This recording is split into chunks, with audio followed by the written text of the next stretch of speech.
அதற்கு தயை செய்யும் காலமும் அதற்காக குறித்த நேரமும் வந்தது. தேவரீர் என்ன பண்ணுமா?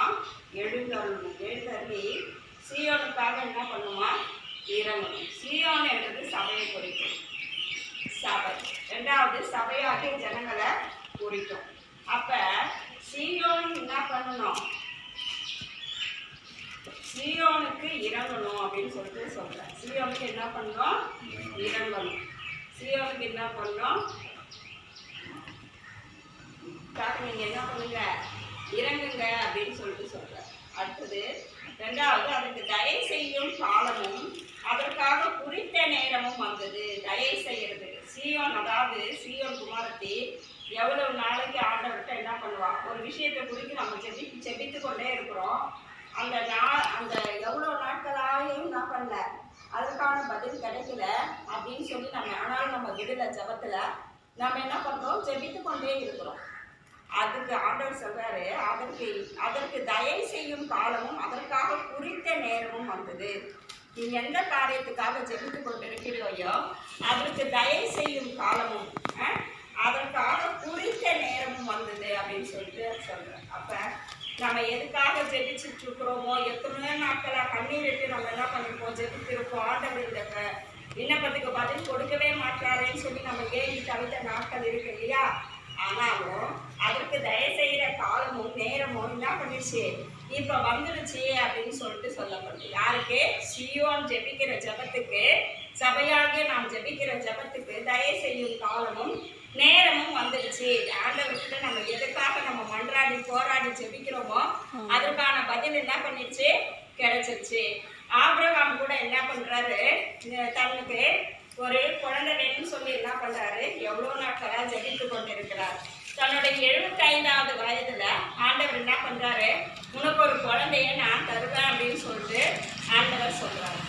ஆனா அவருக்கு 99வது வயதுல, அதாவது 100 வயசு ஆக போற சமயத்துல தான் ஆண்டவர் வந்து என்ன சொல்றாரு? தேவதூதன் என்ன சொல்றாரு? ஒரு உற்பத்தி கால திட்டத்துல என்ன பண்ணுவ? நீ ஒரு குமாரனை பெற போற அப்படின்னு சொல்லிட்டு ஆண்டவர் என்ன பண்றாரு சொல்றாரு.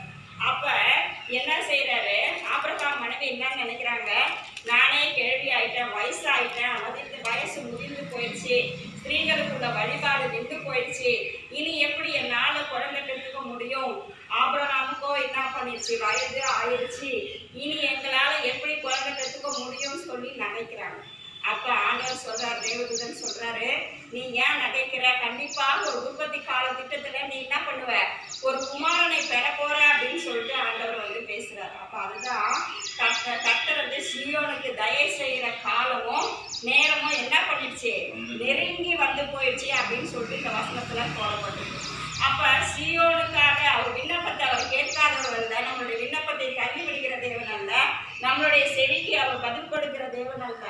தேவன் அல்லவே அல்ல, அப்படி கிடையாது. அவர் கண்டிப்பா நம்ம விண்ணப்பங்களை கேட்டுக்கொண்டிருக்கிறார். நம்ம எதுக்காக செபிக்கிறோமோ, எதற்காக நம்ம பாரப்படுறோமோ அந்த காரியத்தை தேவன் கேட்டுக்கொண்டேதான் இருக்கிறார். அதற்கு தயவு செய்யும் காலமும் நேரமும் சேர்ந்து வரும்பொழுது அதற்கு என்ன பண்ணுவார் தேவன்? அந்த காலத்திலே நம்ம விண்ணப்பத்துக்கு தேவன் என்ன பண்ணுவார்? கண்டிப்பா ஒரு பதிலை கொடுப்பார். அதுபோலத்தான் ஆபிரகாமுக்கு தனக்கு ஒரு பிள்ளை இல்லையே, ஒரு சந்தானம் இல்லையே சொல்லி ஏங்கி தவித்த நாட்கள்ல அவர் வந்து என்ன பண்றாரு? தவறான ஒரு வழியில கூட ஒரு குழந்தையை பெற்றெடுக்கிறாரு. ஆனாலும் அவருக்கு என்ன இல்லை, அதுல ஒரு விடுதலை நிம்மதி இல்லாதபடி இருக்கு. ஆனாலும் தன்னுடைய கற்பப்பிறப்பாகிய ஈசாக்கை பெறும்போதுதான் அவர் ஆபிரகாமுக்கு என்ன கிடைச்சிருக்கு? ஒரு சுதந்திரவாதி ஆகிய ஒரு ஈசாக்கை அந்த தன் மகனை என்ன பண்றாரு? அவர் பெற்றெடுக்கிறார். அப்ப தேவன் காலத்தையும் நேரத்தையும் ஒதுக்கி வச்சிருக்கிறாரு. எந்தெந்த காலத்துல எந்தெந்த நேரத்துல நன்மைகள் நமக்கு நடக்கணும்னு சொல்லி அவர் முன்குறித்து வைத்திருக்கிறாரு. அந்த காலத்துல நன்மைகள் நமக்கு என்ன பண்ணும்? கண்டிப்பா கிடைக்கும். அப்ப ஆபிரகாம் காத்திருந்தது என்ன பண்ணல? வீண் போகல. தனக்கு ஒரு குமாரனை தேவன் கொடுப்பாருன்னு நினைச்சது வீண் போகல. ஆனாலும் அவர் கொடுத்த வாக்குத்தத்தத்தை அவர் தேவன் நிறைவேற்ற வல்லவரா என்ன பண்றாரு? இருக்கிறார். அது போல நமக்கு சில வாக்குத்தத்தங்களை தேவன் தந்திருப்பார். ஆனால் அது நிறைவேற, சில தரிசனங்களை தந்திருப்பார், நிறைவேறன்னு சொல்லி நம்ம கவலைப்பட தேவையில்ல. அதுக்குன்னு ஒரு நேரத்தையும் ஒரு காலத்தையும் தேவன் என்ன பண்ணிருக்கிறாரு? கண்டிப்பா வச்சிருக்கிறார். அதனால தான் ஆண்டவர் இந்த வார்த்தையை நமக்கு கொடுத்திருக்கிறார். தேவன் எழுந்து சீயோனுக்கு இறங்குவீர், அதற்கு தயை செய்யும் காலமும் அதற்கு குறித்த நேரமும் வந்தது. தயை செய்யற காலம், ரெண்டாவது குறித்த நேரம். என்ன பண்ணிச்சு வந்துச்சு.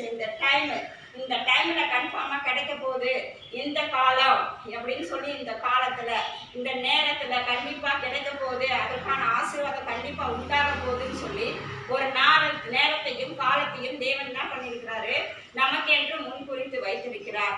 அதனால நம்ம வேண்டுதல்கள் நிறைவேறாது, வேண்டுதல்கள் நமக்கு கிடைக்காது, இனி எங்க வாய்க்க போகுது அப்படின்னு சொல்ல வேண்டிய அவசியம் நமக்கு இல்லை.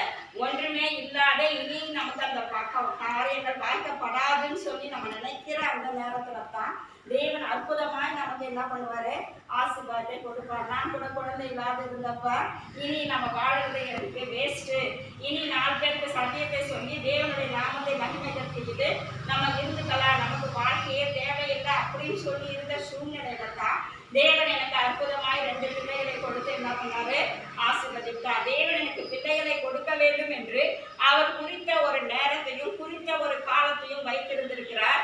அவர் அந்த நேரத்துல எனக்கு என்ன பண்ணாரு, 2 பிள்ளைகளை கொடுத்து இரட்டத்திலான ஆசீர்வாதத்தை கொடுத்து ஆசீர்வதித்தார்.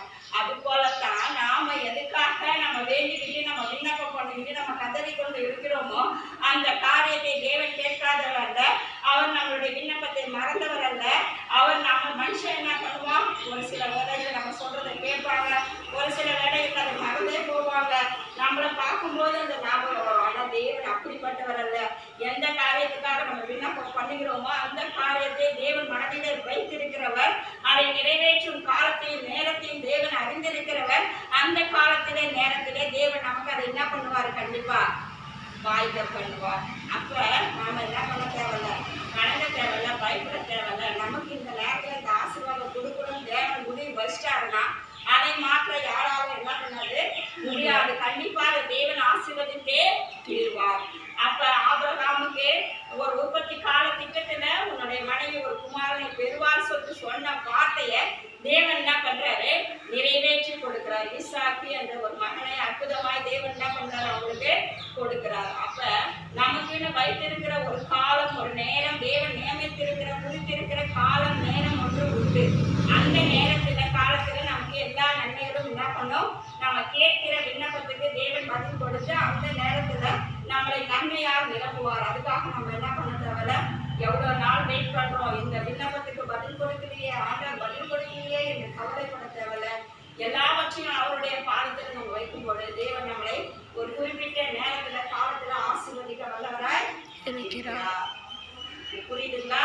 இந்த வார்த்தை புரியுது காலத்தையும் தேவன் நமக்கு என்ன பண்ணிருக்கிறாரு, கண்டிப்பா அவர் வைத்திருக்கிறார். அந்த நேரத்துல நமக்கு ஆசீர்வாதத்தை தேவன் கொடுப்பார்.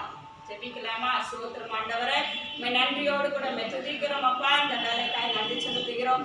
இதோ எங்களை தாழ்த்து அர்ப்பணிக்கிறோம். நீர் எங்களுக்கு என்று குறித்திருக்கிற நேரத்தையும் காலத்தையும் நீர் அறிந்திருக்கிறீர் அப்பா. ஸ்தோத்திரம். சீயோனுக்கு இறங்குகிற காலத்தை நீர் ஆண்டவரே முன்குறித்து வைத்திருக்கிறீர். அந்த காலத்திலே நேரத்திலே சீயோனுடைய விண்ணப்பத்துக்கு நீர் பதில் கொடுக்கிற தேவனாய் இருக்கிறீர் அப்பா. அதற்காய் ஸ்தோத்திரம் ஆண்டவரே.